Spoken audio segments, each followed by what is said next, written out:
Welcome to Conscious Chronicles with Millie America and me, Linda Christine. We're just regular women sharing our wisdom, our wit, and a glass of wine, which it's too early today, so I'm doing the fuzzy water. So many right now are shifting their and having their spiritual awakening, and everybody's at different places on their journey. And our mission is to expand awareness through our own personal stories and show that being human is part of this journey as well. So it's all just as important to this life as we learn to live in a conscious space of love. Anything you'd like to add, my dear? Oh my God, that's so beautiful. There's nothing to add. Just Thank you. Thank wow. you. Beautiful. So I would like to introduce Millie America. Tell everybody a little bit about yourself. First of all, thank you so much for doing this with me or allowing me to do this with you because we always have so much fun. Our conversations are always so magical. I am a metaphysical facilitator, a story tender, and a spiritual coach. Tell me about you. I am Linda Christine, and Linda Stansberry is my full name. Linda Christine is what I use in my spiritual practice. And I am also a writer and an intuitive coach and a reader. Dragon paintings, soul scripts, face readings, all sorts of stuff is just, it's too hard to define yourself and just be one thing anymore. Orbs are flying all over, girl. I see them all over your house. Sorry, Oh, squirrel. I can't wait for that show. It's so hard to just be one thing anymore because new stuff's coming in every day, and I Mhm. don't think there's going to be any silos of modalities anymore because I mean the face reading thing just came to me as I was working on a retreat with someone, and I'm like looking at these people's photos going, I'm getting information as I'm looking at their Mhm. face, Mhm. so There's an art to that. I don't know what it is. It just happened for me. Well, I think we're as a society, as humans, we're evolving and we're reaching a higher level of consciousness. So there's, like you said, there's information that's constantly evolving and sharing. And I know that I'm not the same person I was a year ago, even 6 months ago. Like there's information coming in that I'm like, oh, okay, that's a new one. All right, we'll go with this. I'm not as crazy as I think I am. Then I meet you and I'm like, oh no, I'm not. Oh no, we are, but in a good way, Yeah, yeah. in a totally good way. Well, beautiful Millie has come up with some subject matters that I put in my cool I little love that. ceramic bag here. So each week, what we're going to do is just pull a subject and just see what comes up, see where we're guided, see where we're led, and just talk about it. Maybe share personal stories that relate to it. And every once in a while, my ass cat will chime in like that in the background. So let's see what we get this week. Mm, meditation. Oh, that's one of my favorites. I will let you begin then, my dear. I think I started meditating when I was 23 or 24 years old. I had two little babies. I was divorced. I was in the midst of not sleeping. I went through a period of time that I maybe got 2 hours of sleep at night. I mean, like insomnia. And they tried to give me medicine, and the medicine just it was not settling with me because I was alone with two little ones and I didn't want to completely zone out. So a friend of mine said, "Why don't you try meditation?" This is before computers were out and we had like apps on, cell phones and all that. So I started reading Louise Hay's book about healing. And in the back of her book, she had some meditations. And then I went through Deepak Chopra. And then I went through I started buying CDs on how to meditate. And I made it a conscious decision that I would have to meditate every day. Now, it's been 30 years and I get up at 4 o'clock every morning and I meditate, sometimes 15 minutes, sometimes an hour, sometimes longer. But it was, I kept thinking, because I didn't have a teacher at the time, that it had to be a certain way. Like, they kept saying, get the ego out of the way, hush the mind. For a 24, 25-year-old, that was kind of hard to just shut the mind. There was no like, I'm going to learn to breathe differently. I didn't have any of those.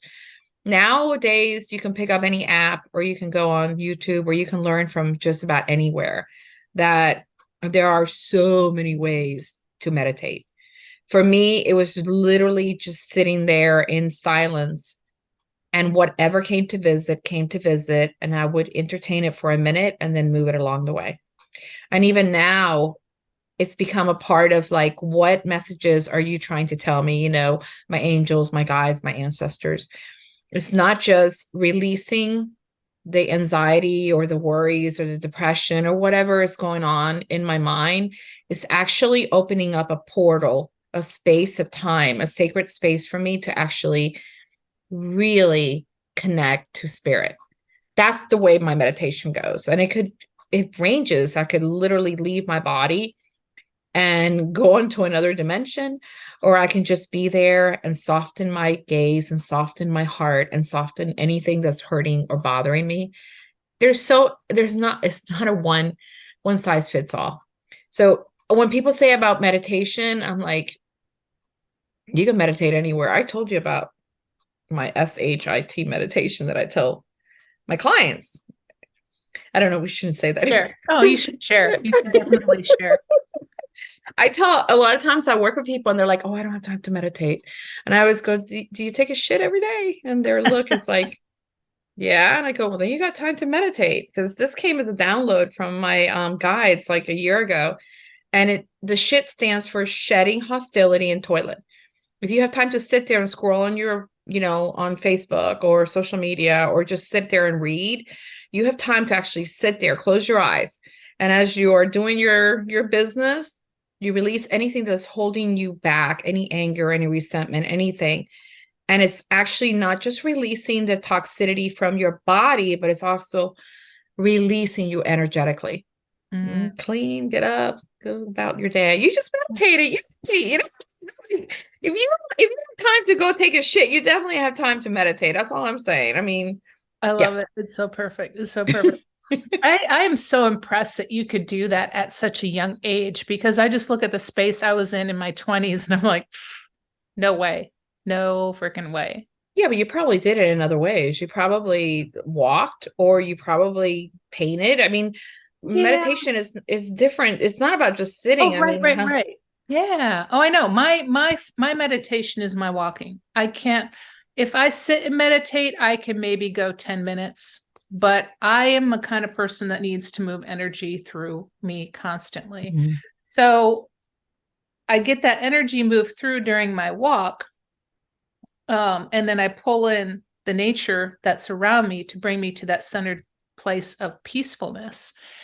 And I don't think I even started figuring that out till I went through my cancer journey in 2013, because I had all that time going through treatment to, one, sit around and try to figure out how am I going to heal myself on all levels, and then just the therapy of walking to heal from the damage that the chemo did after chemo was done. So yeah, the walking meditation, that's when all my stuff comes in too.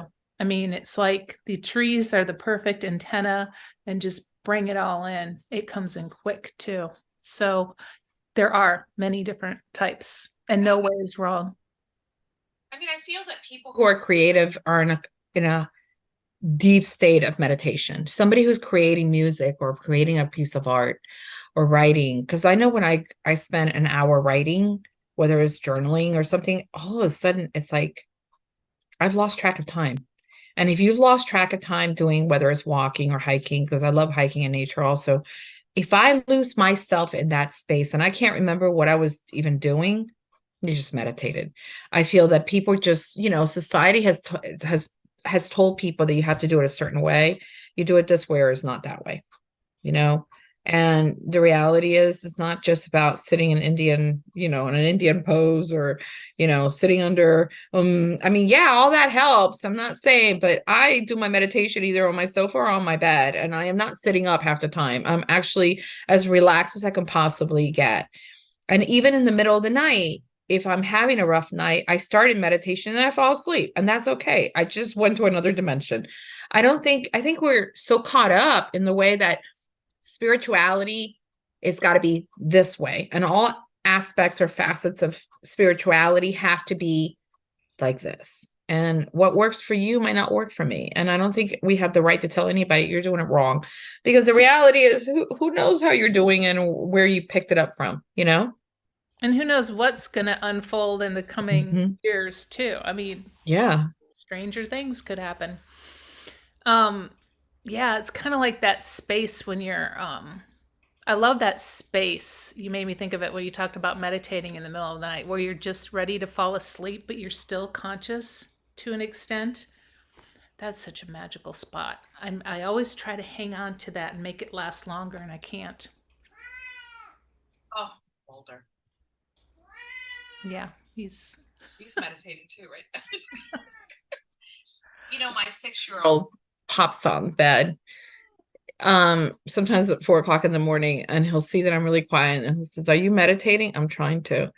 So he'll stay quiet for a little bit, and then he's like, "Are you done meditating?" "Not yet." "You want to join me?" And he'll just lay there real quiet, and then he'll say, "I saw nothing." And I go, "Then you're doing it right."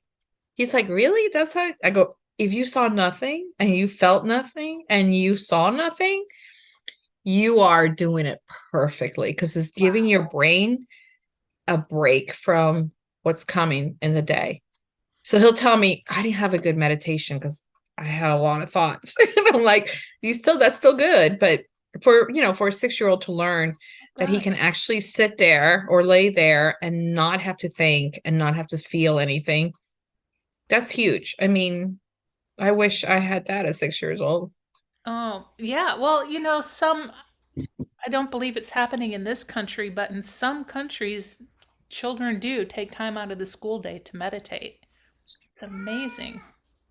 It's one of those countries in Asia where they actually have a class for meditation, Yeah. and they've like tested the children, and their intelligence is so much, I mean, they're like able to focus because of having the practice of meditation. What a powerful world it would be if that was just part of every child's routine every day.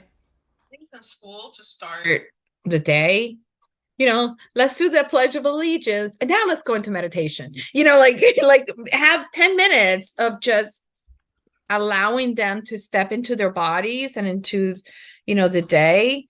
I mean, wow, mental health would just go, and we would be doing the future generations an incredible, um, giving them incredible power. What do you think about people that think meditation is woo woo or even of the devil? Some people call it meditation, other people call it prayer. I don't know what the name could possibly be.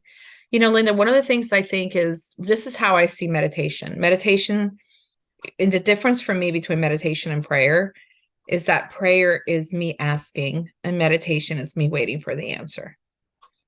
Mm. That's how I distinguish whether I'm in a moment of contemplation that I am actually divinely asking for assistance for something. That's prayer to me, because I'm asking. I am all in it. I'm begging. I'm negotiating. It's what I go. I'm begging. I'm negotiating. Please take me. Please listen to me. But the meditation part is just allowing whatever I'm asking for to show me the way. So I understand everybody's belief system, and I know that it's like, a lot of religions don't believe that yoga is good. It's supposed to be like, the poses and everything. You're opening up these portals in you that could be bad, and you're not grounding yourself. If you're led by a belief system that tells you constantly, because of lack of fear or lack of information, that it's wrong, me being who I am, I'm going to test it out even more. I'm going to go, really? Let me go see what that over there looks Yeah, like, right. But that's me. I mean, I don't like to be told what to do and how to do it when it comes to my spirituality. I know what works and what doesn't. I mean, I feel that meditation is one of the most amazing tools for us to clear the mind and center our hearts to the divine. Mm. And, everything else is just extra to me in the morning. I mean, I have rituals. Like sometimes I'll get up and light my candles and, call in my ancestors to help. And, like yesterday was El Dia de los Muertos, which is the Day of the Dead. And I, bought flowers for my mom and my dad and my grandmother. And, I said prayers for them during the day. I had their pictures out. I lit candles most of the day to honor them and thank them for. And I was in a pretty incredible state of meditation on and off all day. I felt like there was this deep connection. Now, do we all have time all day long to do that? Absolutely not. And I think, like I said, you could either go to the bathroom and meditate for 5 minutes, or you can sit, in a position and do your thing. What do you think is like, you asked me that question. Now I want to hear your answer. Like, what do you think that is about meditation being? Yeah, I agree. It's rigid beliefs, Mhm. rigid belief systems of just not knowing or understanding. And I don't want to bash on religion. I'm a Mm-mm. recovering Catholic and have been my whole life. So I believe it's just a misunderstanding. It's like we're always frightened of what we don't know. And I'm like you too. If you tell me not to do it because it's probably bad, I'm going to go check it out and see Yeah. what's really going on. Yeah. I Is am, it really bad for you? Or is it just like it's so yeah, good that it's bad? exactly, Like, exactly. you know what I mean? Like, yeah. And anytime I feel that you could be, and tell me if you resonate with this at all. Anytime you can be in a heightened state of conscious awareness, but centered in peacefulness, like you could even be walking through the grocery store and meditating. And the power and the results of that are pretty interesting as well. Like I'll make conscious decisions now when I go into crowded places to go, I'm going to find people to look me in the eye and I'm going to smile at them, or I'm going to just expand out my heart space as wide as a field as I can as I walk into a place and see. And when I do these things, it's always just like floating through, no problems. When I forget and I'm disconnected and I'm not conscious, shit happens all over the place and it's messy. Wow. So to You me, know, that's almost a form of meditation as it well. is. I, I- you know, uh, 13 years ago before I moved here, I went to my cardiologist because I mean, I wasn't going to have a doctor up here. So I went and I had to get an echocardiogram. And I hate those things. I hate anything that has to do with the medical field. So I went, and before they took my blood pressure and everything, and I was ready to get on the machine to like walk and all that. But while I was waiting, I went into a deep state of meditation. And for the first time in my life, I was able to see the effects of not just the graph, all the things in my heart, but also my blood pressure, my breathing. It Mm. was like I actually touched upon like this massive study of how meditation affects my body. Personally, it might not be for everybody else, but I was able to see the instant gratification Mm. of what it is to actually do the healing for my body. And I was hooked up to the machines. And the doctor came in and said, wow, I mean, what were you doing at that moment? Because you could actually see just this lower level, this ability to just be at peace. And therefore my blood pressure, my heart rate, and even everything that was going on with all the stuff that I don't even know. It was just like it would just change dramatically from the moment I got there. And it was the first time that I was able to see, wow, I understand why, there's people that they hook them up to the machines and they see where the brain is being affected on a scan.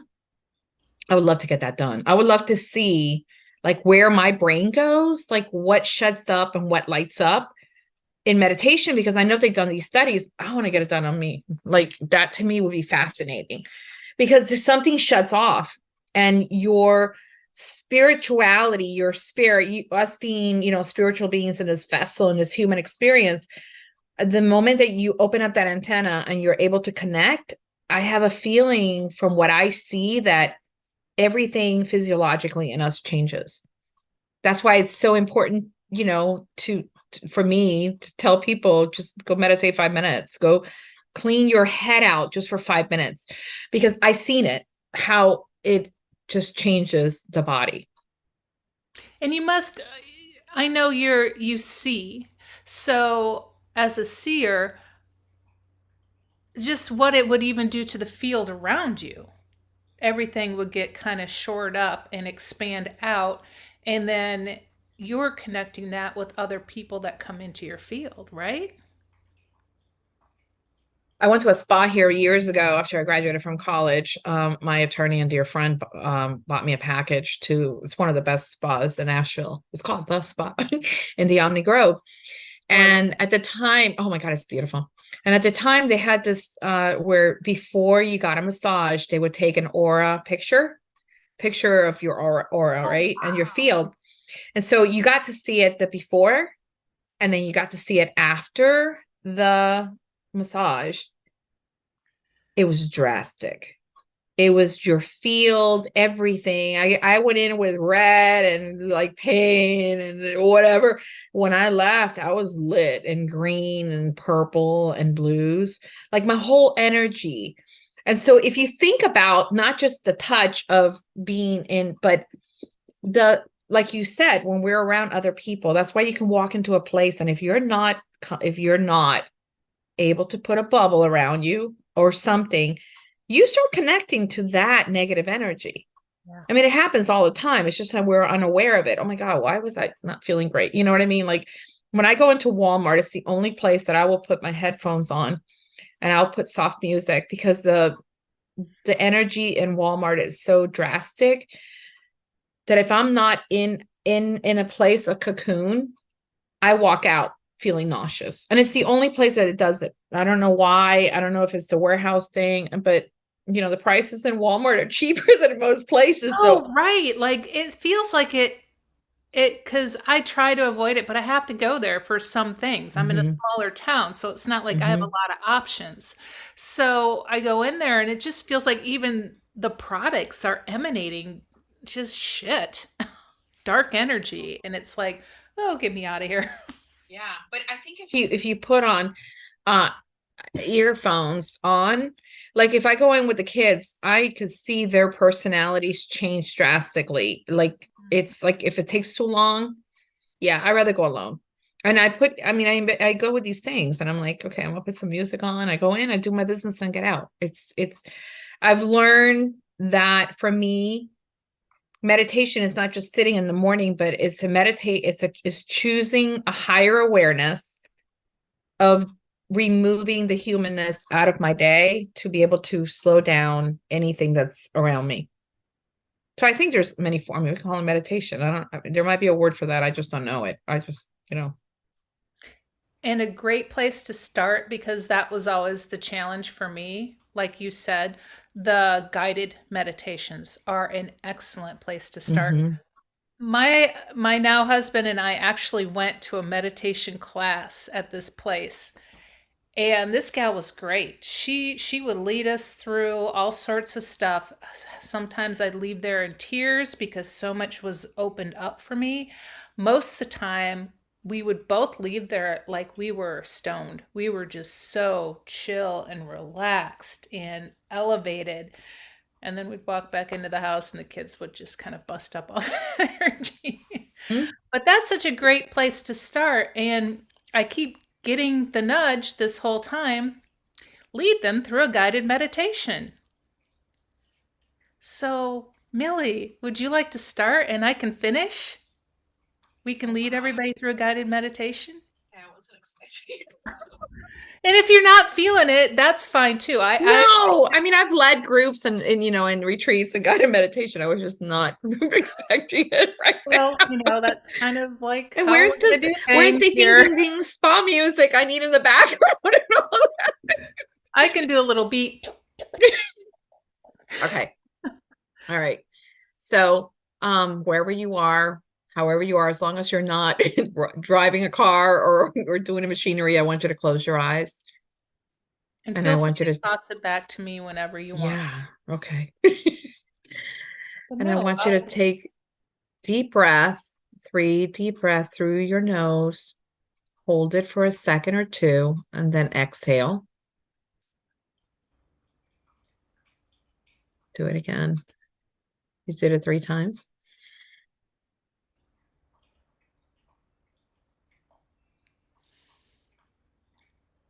And on this third breath, I want you to imagine being in your happy place, wherever that may be. If you're on a beach, I want you to find yourself seated on this sand. If you're on the mountains, I want you looking out into as far as you can see all the mountains. If you're in a forest, I want you to find a rock. And wherever you are, I want you to plant yourself. Imagine planting yourself there. I'm taking in the senses. What does it smell like? What does the wind feel like? Do you hear water? I want you to put yourself in that space. I want you to imagine what it would feel like to stay in that place forever.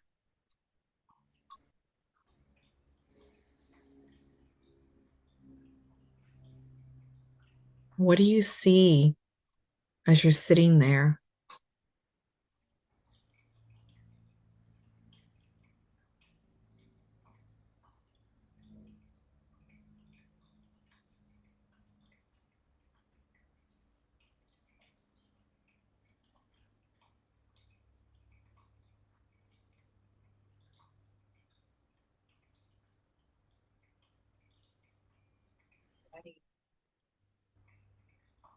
Parts of you that feel really good, the parts of you that feel calm and relaxed. I want you to take those parts and come back to the awareness of now.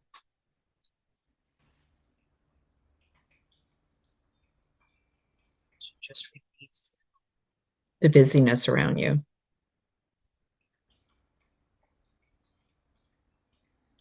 And now you can finish. and always turn your cell phones off before you start. Continue to breathe deep. Take all those beautiful things around you in your special place, whether it be the birds, the sound of the ocean, the wind blowing through the pines.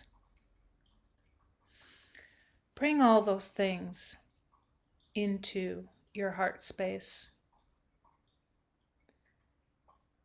Use them throughout the day. If you start to feel anxious or uneasy, you can remember back to those. You can touch upon them again and immediately become back into your center by slowing the breath.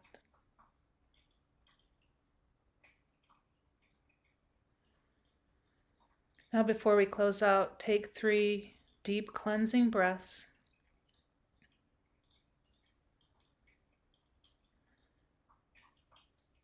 Come back into your body.